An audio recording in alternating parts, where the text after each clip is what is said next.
अस्सलाम वालेकुम दोस्तों, क्या हाल है? ठीक है, खैरियत है? गुस्से में हैं, काम ज़्यादा मिल गया।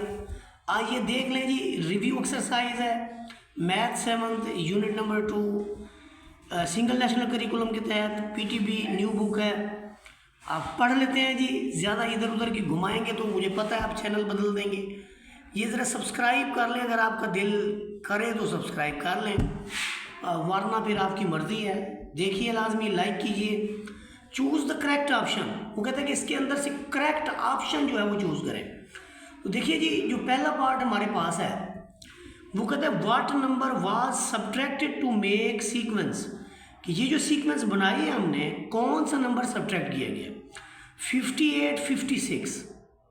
तो देखिए 58 में से 56 जाए तो 2 बचता है, फिर 56 में से 54 जाए तो 2 बचता है। इसका मतलब सिर्फ 2 सब्ट्रैक्ट करने से हमारा काम बना है। तो हम 2 वाले ऑप्शन को टिक कर देंगे। वो कहते हैं in this sequence the next term is, देखिए जी 3 का इजाफा हो रहा है, 30 है, फिर 33 है, उसके बाद क्या है, फिर 36 है, तो आगे 39 होना चाहिए। तो जहाँ पर टर्म ख़त्म होती है वहीं उसके नीचे आंसर लिखा हुआ है। विच of the following sequence starts at 36, वो कहता है कौन सी सीक्वेंस जो 36 से स्टार्ट होती हैं और उनका कॉमन डिफरेंस 2 है। तो 36 से तो 3 होती हैं, ये तो होती नहीं है, इसको छोड़ दें। 36 से ये स्टार्ट होती है, ये स्टार्ट होती है, ये स्टार्ट होती है, लेकिन वो कहता है कि उनका कॉमन डिफरेंस भी 2 होना चाहिए। तो ये जो लास्ट वन है, इधर कॉमन डिफरेंस 3 है, इधर 0 है, इधर कॉमन डिफरेंस 2 है। तो उनका कॉमन डिफरेंस भी हमने देखना है और पहली टर्म को भी देखना है, वो यही है जो उसको फुलफिल करती है। यहाँ पर उसने पूछा कि ये जो सीक्वेंस है इसकी nth टर्म कौन सी है। तो आइए हम इसको सॉल्व करके देखते हैं कि nth टर्म कौन सी है। ये हमारे पास सीक्वेंस है जी, इसकी nth टर्म हमने देखनी है। इसके अंदर देखें 1 3 5 7, इसका फर्स्ट टर्म 1 है, कॉमन डिफरेंस अगली टर्म में से 1 निकालें तो 2 है। जब हम इसकी nth टर्म निकालेंगे तो हम लिखते होते हैं a plus n minus 1 into D. A आपकी फर्स्ट टर्म है, इसे आप 1 लिखेंगे, n की जगह आप n रहने देंगे, कॉमन डिफरेंस आप 2 लिख लेंगे। अब हम क्या करेंगे 1 प्लस 2n माइनस 2, अब माइनस का 2 प्लस का 1, तो ये बनेगा जी नफ़ी का 1। जो इस तरह की टर्म होगी वही हमारे पास nth टर्म होगी। तो ये देखिए जी 2n माइनस 1 कहाँ पर है हमारे पास, ये वाला जो होगा आंसर ठीक होगा। ओके हो गया। अब ये पार्ट है जी z की 4 whole raise to power 3 divided by z raise to power 4। देखिए z की 4 जो है वो 3 बार है, vn की जगह हम बटा लिख लेते हैं, इसे ही कैंसिल हो जाएगा, बाकी आपके पास रह जाएंगे z की 4 2 बार। तो z की 4 जब ज़रब हो रहा है तो इसकी पावरें जो है एडअप हो जाती हैं, ये कितना बन जाएगा z की पावर 8। हम आंसर में देखेंगे z की 8 ये लास्ट वन है। उसके बाद देखिए हमारे पास जी पार्ट नंबर 6 के अंदर देखें which of the following is polynomial. Non polynomial दी हुई हैं सारी, सिर्फ एक पॉलिनोमियल है हमारे पास। देखिए जी पॉलिनोमियल वो होती है जिनकी पावर्स आपकी सेट ऑफ होल नंबर से हो, जो वेरिएबल इस्तेमाल हो रहा है उसकी जो ऊपर डिग्री या एक्सपोनेंट या पावर है वो सेट ऑफ होल नंबर से हो। ये नफ़ी 2 है इसके ऊपर, इसके ऊपर -1 है, दोनों नहीं होंगी, इसके ऊपर 2 है, फिर 0 है। देखिए ये ऐसी टर्म है 2x² प्लस 5, अगर x नहीं है तो 0 मौजूद है, तो आपका 0 भी w में है और 2 भी w में है। अगली टर्म को देख लीजिए 5/x है, 5/x का मतलब है 5x की पावर -1, तो ये -1 की वजह से ये भी नहीं हुआ। तो एक टर्म है जो हमारे पास पॉलिनोमियल है वो है 2x² प्लस 5। इसके बाद हमारे पास है जी कि फैक्टोराइज करें x² माइनस 4 को। ये वो वाली फैक्टराइजेशन है जिसमें a² माइनस b² को हम लिखते थे a plus B into a minus B. तो यहाँ पर देखिए हमारे पास जो सवाल है वो ये है, ये x का स्क्वायर है, ये 2 का स्क्वायर है, इसको हम एक बार जमा के साथ लिखेंगे और एक बार हम माइनस के साथ लिखेंगे। तो ये वाला जहाँ आंसर होगा उसे हम टिक कर देंगे। तो ये वाला आंसर आप देखें, ये डी में आपको नज़र आ रहा है नज़र। यस। पार्ट नंबर 8 के अंदर देखें, वो कहता है जी the examples of linear equation in 2 variable, x है, y है, z है, 3 वेरिएबल आ गए हैं। x है, y है, 10 के बराबर है। मेरे ख्याल में ये जो लीनियर इक्वेशन है यही है 2 वेरिएबल में, ये भी 1 वेरिएबल में, ये भी 1 वेरिएबल में, ये 3 वेरिएबल में है, तो सिर्फ 2 वेरिएबल वाली यही है। उसके बाद देखें ये हमारे पास नेक्स्ट पार्ट है, वो ये है कि 9 और -6 कौन से क्वाड्रेंट के अंदर लाई करते हैं। देखें ये हमारे पास x है, यहाँ पॉजिटिव होता है, ये y है, यहाँ पॉजिटिव होता है, यहाँ x नेगेटिव होता है, यहाँ आपका y नेगेटिव होता है। ये फर्स्ट क्वाड्रेंट है, ये सेकंड है, ये थर्ड है और ये आपके पास फोर्थ है। हमें जो गिवन है वो ये है कि जो हमारे पास पहली वैल्यू है वो x पॉजिटिव की है, वो ये लाइन होगी, ये वाली।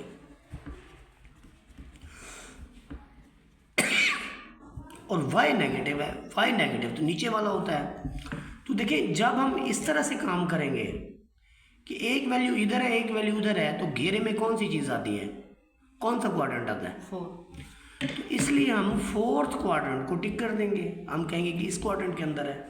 समझ आ गई बात की? यस। हमारे पास ये पार्ट है जी 2x - 3 = 7 का सोल्यूशन। तो देखिए जी 2x = 3 उधर ले जाएं आप, क्योंकि हमने MCQs करने हैं तो इसलिए सारे स्टेप करने की ज़रूरत नहीं है। 7 और 3 10 बनता है, 2 जाके उसको डिवाइड करेगा तो x = 5 आ जाएगी। x = 5 हम देखेंगे कहाँ पर है, ये आपका ए पार्ट है। तो ये हमारा पहला क्वेश्चन कंप्लीट हुआ। अब हम दूसरे क्वेश्चन की तरफ जाएंगे। क्वेश्चन नंबर 2 के अंदर देखें, वो कहते हैं right the first 3 terms of the following general terms. 3 part हमारे पास गिवन है। पहला पार्ट है 4 - 9 की पहली 3 टर्म में। ये जनरल टर्म हमारे पास है, जनरल टर्म को n से डिनोट करते हैं। जब हम n = 1 रखते हैं तो ये हमें मिलता है a1 = 4 × 1 - 9। तो 4 में से 9 जाए तो कितना आएगा, -5। और n = 2 रखेंगे तो यहाँ से a2 मिलेगा हमें 4 × 2 - 5। 4 दूनी 8, 8 में से 5 गया तो 3। अब जब हम n = 3 रखेंगे तो हमें मिलेगा a3। और a3 किसके इक्वल होगा, 4 के साथ 3 रखें और 9 को तो फ्री कर लें। 4 × 12, 12 में से 3 गया 2, ऐसे होगा ना। 4 × 3 कितना होगा, 4 से 12 और 12 में से 5 निकालें तो 7। यस। तो हमारे पास 3 टर्में कौन कौन सी हैं, -5 +3, प्लस का 3 बचेगा ना, हाँ जी, और 7। -5 +3 और 7, ये हमारा आंसर है। यहाँ पर इस पार्ट के अंदर देखिए उसने कहा ये 3n + 7 जनरल टर्म है। तो जब हम a1 निकालेंगे n = 1 रखेंगे, यहाँ पर हमें मिलेगा 3 × 1 + 7, 3 × 3 और 7 10। जब n = 2 रखेंगे तो हम a2 लिखेंगे और 3 के साथ 2 मल्टीप्लाई होगा, 7 जमा होगा, ये 6 बन गया, 6 7 13। फिर n = 3 रखेंगे। जब हम n = 3 रखेंगे तो हमें क्या मिलेगा, a3 3 × 3 + 7, 3 × 9, 9 और 7 कितना हो गया, 16। तो आप देखिए हमारी 3 टर्म में कौन कौन सी आई हैं, 10 आया है, 13 आया है और फिर 16 आया है। तो 10, 13 और 16 हमारी नेक्स्ट 3 टर्म्स हैं। इन टर्म्स के अंदर देखिए 7n + 7 है, an लिखा गया है इसको, तो a1 किसके इक्वल होगा, 7 × 7 + 7, तो ये हो गया जी 14 a1। और n = 2 रखें तो ये हमारा होगा जी a2। 7 × 2 जमा 7, 7 दूनी 14, 14 और 7 कितना हो गया, 21। तो ये 21 जो है हमारी a2 है। कितनी है, a2। फिर आप n = 3 रखेंगे तो देखें n = 3 हम कहाँ रखेंगे, 7 × 3 + 7 या 21 और 7 कितना हो गया 28। ये हमारे पास होगी 3। तो हमारी 3 टर्में कौन कौन सी हो गई 14, 21 और 28। ये हमारी नेक्स्ट 3 टर्म्स हो गई। क्वेश्चन नंबर 3 के अंदर देखें, वो कहता है 15th टर्म ऑफ एन, इसकी 15वीं टर्म मालूम करें। देखिए जी एन हमारे पास है 1/2n जमा 4। हमने n इज इक्वल टू 15 का यहाँ पर इस्तेमाल कर देना है। A 15 will be equal to 1/2 into 15 plus 4n की जगह 15 रखा है हमने। तो ये होगा जी ऊपर 1 है, नीचे 15 दूनी 30, 30 और 4 34, तो ऊपर 1 नीचे 34, ये हमारे पास होगी ए 15th यानी 15वीं टर्म। हम क्वेश्चन नंबर 7 को सॉल्व करेंगे कि इसमें ऐड करना है हमने फॉलोइंग को। ऐड करने का मतलब ये है कि जो वैल्यू लाइक टर्म्स हैं एक जैसी, यानी एक्स स्क्वायर है तो इसके नीचे हम एक्स स्क्वायर वाली ही टर्म रखेंगे। yes, एक्स है तो इसके नीचे एक्स वाली, कांस्टेंट है तो कांस्टेंट के नीचे सारी जमा में है तो 12 और 7 19 आ जाएगा, 8 और 2 10 आ जाएगा, 6 और 9 6 और 3 9 आ जाएगा। यहाँ पर हम पहली वैल्यू को वैसे लिख लेंगे, दूसरी में देखेंगे कि ये एक्स स्क्वायर के नीचे एक्स स्क्वायर वाली, एक्स वाली के नीचे एक्स वाली और कांस्टेंट वाली के नीचे कांस्टेंट वाली।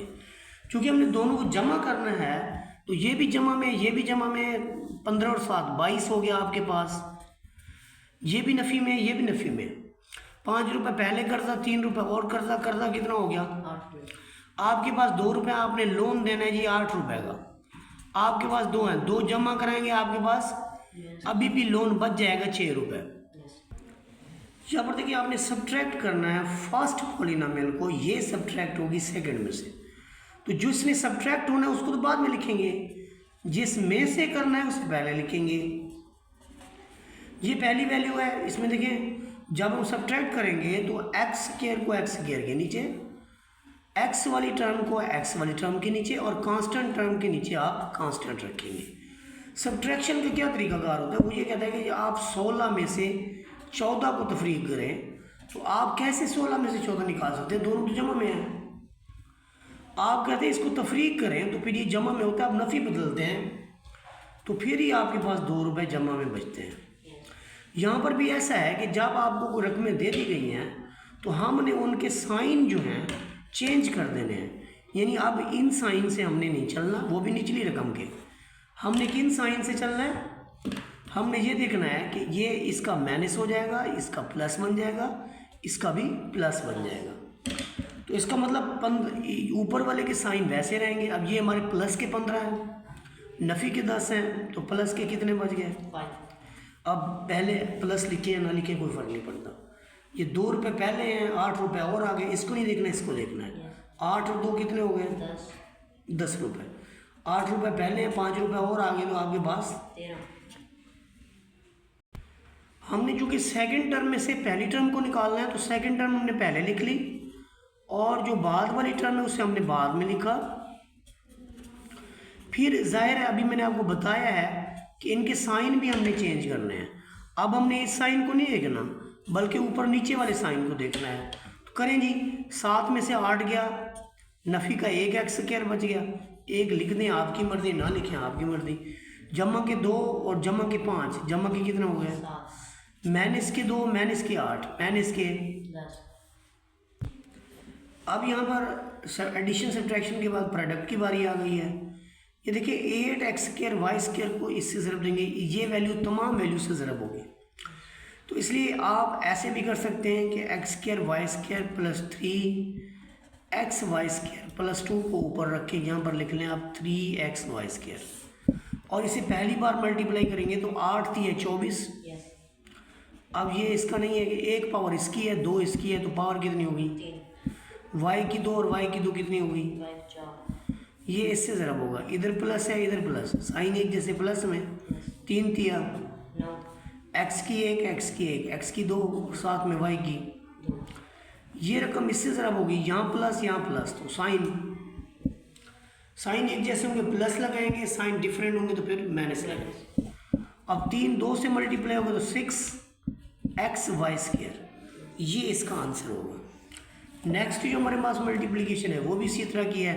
मैं एक वैल्यू को ऊपर लिख लेता हूँ और दूसरी वैल्यू को मैं नीचे लिख लेता हूँ। पहली वैल्यू से मैं मल्टीप्लाई करता हूँ। ये यहाँ पर मैं साइन दे रहा हूँ आपको कि अगर आपके साइन एक जैसे हैं, अगर आपके साइन एक जैसे हैं, मल्टीप्लिकेशन का केस है, एक जैसे साइन के लिए हम प्लस लगाएंगे, दोनों प्लस वाली रकमें जमा हो रही है तो भी प्लस लगेगा, दोनों माइनस वाली हैं तो भी प्लस लगेगा। लेकिन अगर साइन चेंज है, अगर आपके पास साइन चेंज है, यानी एक तरफ जमा है तो दूसरी तरफ नफी, एक तरफ नफी है दूसरी तरफ जमा, फिर हम दोनों के आंसर माइनस में लिखेंगे। तो यहाँ पर देखिए साइन डिफरेंट, आंसर माइनस में। 5 दूनी 10, एक्स की 3 और एक्स की 2, एक्स की 5, वाई इसको से दे, ये नफ़ी ये जमा, साइन फिर डिफरेंट, नफ़ी लगेगा। 8 2 से ज़रब खाएगा, 8 दूनी 16, साथ में एक्स के लिख लेंगे। अब है वाई की बारी। जब आप वाई से ज़रब देंगे, वाई इससे ज़रब खाएगा, तो यहाँ पर देखिए जब वाई इससे ज़रब खाएगा तो फिर हमें क्या नतीजा देगा जी। वाई जब इससे ज़रब खाएगा तो हमारे जो रिज़ल्ट्स हैं वो कुछ इस तरह से आएंगे कि वाई ये जमा का है, ये भी जमा का, तो हम लिखेंगे जमा 5 एक्स की 3 वाई की 2। इसे मैं अलग इसलिए भी लिख रहा हूँ, यहाँ पर लिख देता हूँ मैं, इसको मैं अलग इसलिए भी लिख रहा हूँ कि इस तरह की कोई भी वैल्यू इधर नहीं है। और जब आप वाई को इससे देंगे तो जमा 8 वाई, इस तरह भी कोई रकम नहीं है। तो अब हम इनको जमा कर लेंगे। हम क्या लिखेंगे पहले, -10 एक्स की 5 वाई, फिर -16 X square plus 5 X cube Y square plus 8 Y. तो ये जो लास्ट वन है, ये वाला जो लास्ट वन है, ये हमारा नतीजा होगा। मल्टीप्लिकेशन का एक मेथड ये भी है कि यहाँ से आप एक वैल्यू लें और इसके साथ दोनों वैल्यू से उसको मल्टीप्लाई कर दें। ये हमारा कहलाता है हॉरिजॉन्टल। जैसे आप 1/3 लिख के भी यही लिख लें, ये हॉरिजॉन्टल मल्टीप्लिकेशन है। इससे पहले दोनों पार्ट को हमने वर्टिकल से किया था। देखिए अब ये रकम इससे ज़रब होगी पहले, जब इससे ये ज़रब होगी, मतलब ये आपके पास है जी 1/2 एल स्क्वायर एम और मल्टीप्लाई हो रही है जी 2l m स्क्वायर से। 2 डिनोमिनेटर में कैंसिल हो जाएगा, l स्क्वायर m है, ये मल्टीप्लाई होगा l m स्क्वायर से। तो l की पावर पहले 2 है, एक और आ जाएगी, m की पावर 1 है, 2 और आ जाएंगी, तो ये भी l की 3 हो जाएगा और आगे m की भी 3। तो यहाँ पर पहली वैल्यू हम लिखेंगे l की 3, m की 3।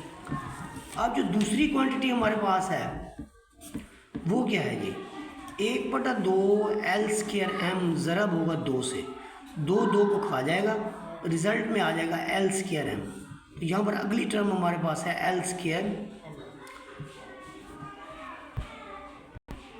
यहाँ पर 1/3 2l m स्क्वायर से ज़रब हो रहा है, तो ऊपर 2 आ जाएगा, नीचे 3 आ जाएगा, एल एम स्क्वायर आ जाएगा। तो इसको हम यहाँ पर प्रिंट कर लेंगे 2/3 एल एम स्क्वायर। फिर आप देखिए जो 1/3 है ये 2 से ज़रब हो रहा है, तो यहाँ पर 2/3 आ जाएगा। आप चारों टर्म्स देखें एक दूसरे से डिफरेंट हैं। आपको लग रहा होगा कि दरमियान वाली दो एक जैसी हैं, ऐसा नहीं है। ये एल स्क्वायर एम है, ये एल एम स्क्वायर है, तो ये दोनों लाइक टर्म्स नहीं हैं। जब कोई भी लाइक टर्म्स आपस में ना हों तो चाहे वो जितनी भी टर्म्स हों उन्हें एक रो में लिख के उसको आंसर समझा जाता है। यहाँ पर देखिए हमारे पास जो पहली वैल्यू है, जो हमारे पास पहली वैल्यू है उसको हमने इसको डिवाइड करना है by this, divide this by this. तो ऊपर आप लिखेंगे 10x³ वाई स्क्वायर और इसके जो डिनोमिनेटर है उसके अंदर आप लिखेंगे 5xy। अब जाहिर है ऊपर 10 है, तो 10 का मतलब होता है 2.5, 2 मल्टीप्लाइड बाई 5। x³ का मतलब होता है x और वाई स्क्वायर का मतलब होता है y.। बटे में आपके पास 5 भी है, x भी है, y भी है। तो आप क्या करें, आप 5 से 5 को कैंसिल कर दें, फिर एक x से एक x को ले लें, एक y से एक y को ले लें। जो आपके पास बाकी बच रहा है उसे लिख दें। यहाँ से 2 बच रहा है, यहाँ से x भी 2 बच रहा है और यहाँ से Y y बच रहा है। डिनोमिनेटर में कुछ नहीं बच रहा, तो आप 0 ना करें, बल्कि ये 1 है और डिनोमिनेटर के अंदर 1 जो है वो तो लिखा नहीं जाता, तो हमारा रिजल्ट होगा 2x² y। yes part number 2 के अंदर देखिए हमारे पास है जी 15 LM³ ये देखिए 15 LM³ डिवाइड हमने करना है 3 LM² पे, तो ये आपका 15 LM की पावर अच्छा एक मिनट, ये 15 को भी हम चेंज कर लेते हैं। हमें चाहिए कि 15 को भी हम लिखें 3 × 5 LM और डिवीजन में 3LM और m, एक m से एक m, एक m से एक m, फिर एक l से एक l, 3 से 3, तो क्या बचा आपके पास? 5 यहाँ से 5 बचा और यहाँ से नीचे कुछ भी नहीं है, कुछ भी नहीं है, तो क्या होता है? 1 तो ये 5m ही आंसर होगा। yes तो यहाँ पर देखिए आपके पास जो है ना एक से ज़्यादा जो क्वांटिटीज़ हैं वो गिवन है। ये देखिए आपके पास 3 वैल्यूज़ हैं जिन्हें हमने एक वैल्यू में डिवाइड करना है। तो ये इतना इजी नहीं होता, आप तमाम वैल्यूज़ को बारी बारी इसके डिनोमिनेटर में देते जाएं। देखिए जी कैसे दे रहे हैं, ये आपका है ना 28a³ b³ plus 7a² b² plus 14a4 b³ denominator में हमने लिखना है 7a² b²। अब इसके डिनोमिनेटर का मतलब क्या है? ये डिनोमिनेटर का मतलब ये है कि ये बारी बारी सबको मिलेगा, 28 को भी मिलेगा, फिर 7 को भी मिलेगा और 14 को भी मिलेगा।